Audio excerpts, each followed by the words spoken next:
Assalamualaikum warahmatullahi wabarakatuh. Perkenalkan, nama saya Siti Laila Sakira dengan NIM M1D1200031 dari Program Studi Teknik Lingkungan. Di sini saya akan menceritakan atau menjelaskan tentang masuknya sejarah Islam di Kota Palembang. Selamat menonton.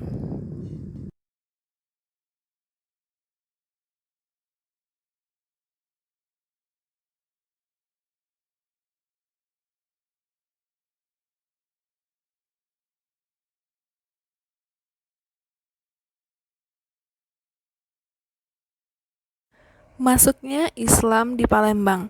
Islam masuk ke Palembang diperkirakan pada awal abad ke-1 Hijriah atau awal abad ke-8 Masehi. Sepanjang abad ke-7 sampai abad ke-14 Masehi, Islam di kota Palembang tumbuh dan berkembang pesat. Bersamaan dengan itu, zaman keemasan kerajaan Sriwijaya berangsur-angsur mulai pudar. Pada tahun 1549, terjadilah pertentangan politik karena permasalahan suksesi dan warisan di Kerajaan Demak antara Arya Penangsang dari Jipang dan Pangeran Adiwijaya dari Pajang. Ki Gede Ingsuro dari pihak Jipang kalah pada pertikaian tersebut. Kemudian ia menyingkir dari Demak dengan membawa serta rombongan keluarganya ke Palembang. Sesampainya di Palembang, Ki Gede Ingsuro kemudian mendirikan keraton tradisional Jawa di Palembang yang penduduknya telah banyak beragama Islam. Kemudian, ia menjadi raja pertama di kerajaan Palembang. Pemerintahan kerajaan ini kemudian berlangsung pada adiknya yang bernama Ki Gede Ingsuro Mudo, yang bergelar Ki Mas Anom Adipati Ingsuro. Semasa Kerajaan Mataram, hubungan Kerajaan Palembang dengan pusat pemerintahan di Mataram berjalan dengan baik. Raja Palembang pada saat itu sering mengirim upeti kepada Kerajaan Mataram. Namun, pada masa kepemimpinan Pangeran Sido Ing Kenayan hingga masa kepemimpinan Ki Mas Endi Pangeran Aryo Kusumo bergelar Sultan Susuhan Abdurrahman Khalifatul Mukminin Syahidul Iman, upeti yang dikirim seringkali ditolak. Hal ini menyebabkan putusnya hubungan antara dua kerajaan ini. Tidak disebutkan apa alasan upeti tersebut ditolak. Setelah itu, Kerajaan Palembang kemudian memproklamasikan diri sebagai Kesultanan Palembang pada tahun 1975.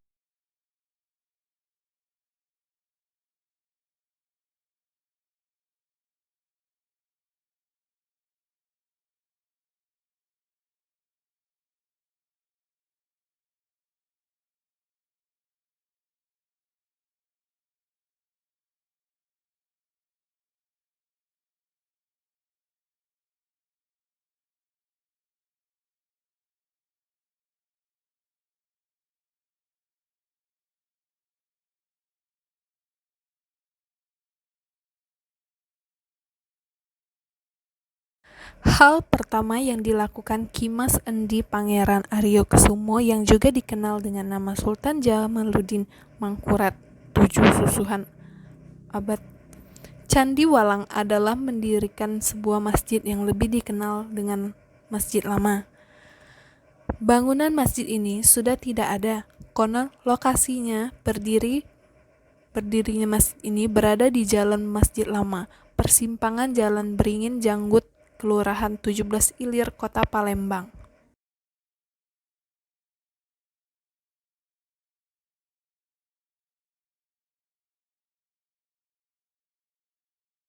Sungai Musi merupakan menjadi pelabuhan kapal-kapal dari Arab, Cina, dan India. Sehubungan dengan itu, pada tahun 1750 sampai dengan 1820, Palembang berkembang menjadi pusat studi Islam dan sastra untuk wilayah Nusantara. Hal itu membuat banyak ulama Palembang yang muncul. salah satunya seperti Syekh Shihabuddin bin Abdullah Muhammad. Ia telah menerjemahkan dan memberikan penjelasan atas kitab Jauharat at-Tauhid.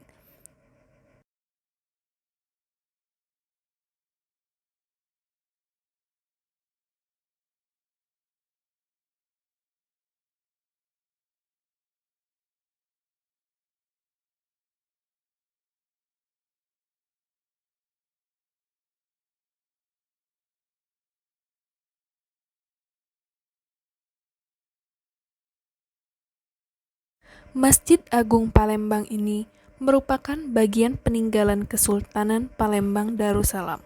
Masjid ini juga disebut sebagai Masjid Sultan Mahmud Badarudin I yang dikenal pula dengan sebutan Jayo Wikramo, merupakan salah satu masjid tertua di kota Palembang.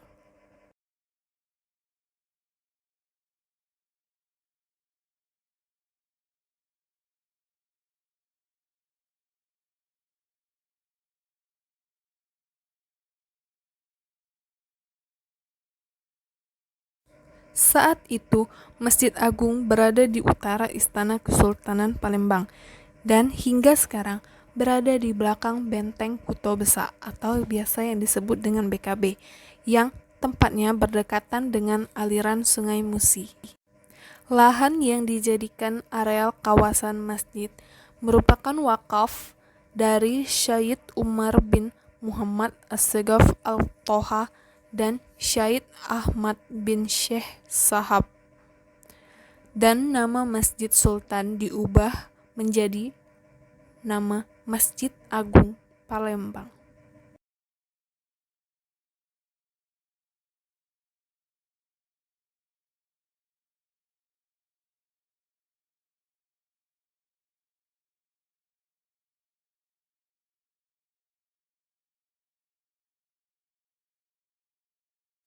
Bangunan asli masjid berbentuk bujur sangkar dengan atap limas tersusun. Ornamen atapnya bergaya khas Palembang, dipadukan dengan sentuhan Cina. Atapnya berundak dengan limas di puncaknya, disebut dengan mustaka. Disebut begitu karena atap yang teratas terpisah dari atap di bawahnya, yang ditopang oleh tiang-tiang di atas tanah. Bentuknya seperti kepala dan tubuh yang terpisah dari leher. Mustaka atau kepala jurai kelompok simbar yang dipasang pada atap masjid ada sebanyak 13 buah di setiap sisinya. Bentuk mustaka yang terjuntai dan melengkung ke atas pada keempat ujungnya. Masjid Agung Palembang mempunyai gerbang serambi masuk sebanyak 3 buah yang merupakan gapura masuk dari bagian timur, selatan, dan utara.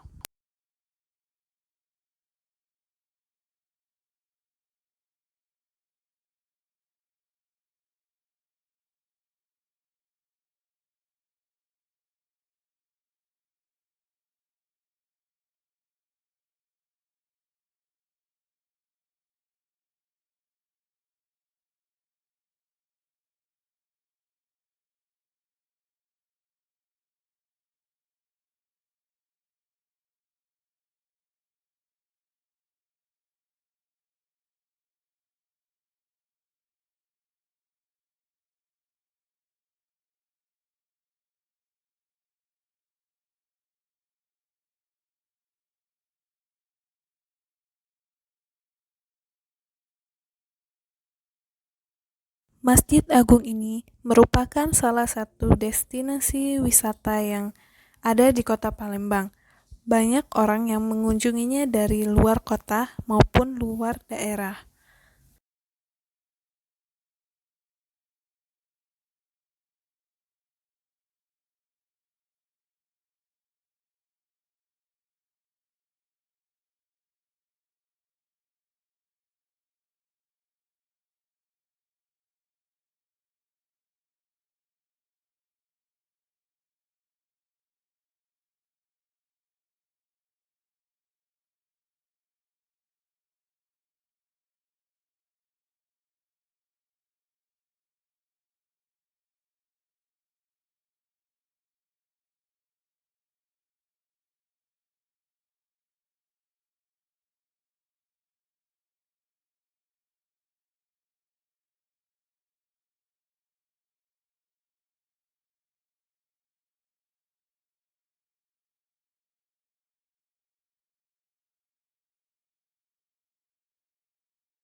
Di dalam Masjid Agung ini terdapat pula perpustakaan Islam yang ada di Kota Palembang. Di sana banyak terdapat banyak kitab dan berbagai macam tokoh-tokoh para pendiri ulama yang ada pada masa kerajaan Mataram di Kota Palembang.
Di dalam masjid ini juga terdapat berbagai banyak macam tiang yang merupakan sebagai bangunan tambahan dari bangunan utama. Corak yang terdapat di dalam masjid ini merupakan gabungan dari corak Islam dan corak kebudayaan Cina, sehingga atapnya dan pintunya terdapat berbagai macam corak dari Cina.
Adapun rupa menara masjid menyerupai menara kelenteng.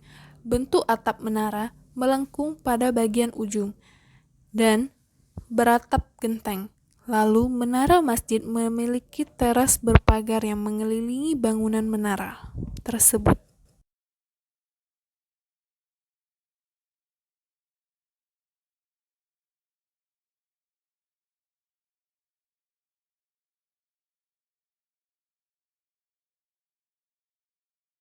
Demikianlah, hanya itu yang dapat saya sampaikan.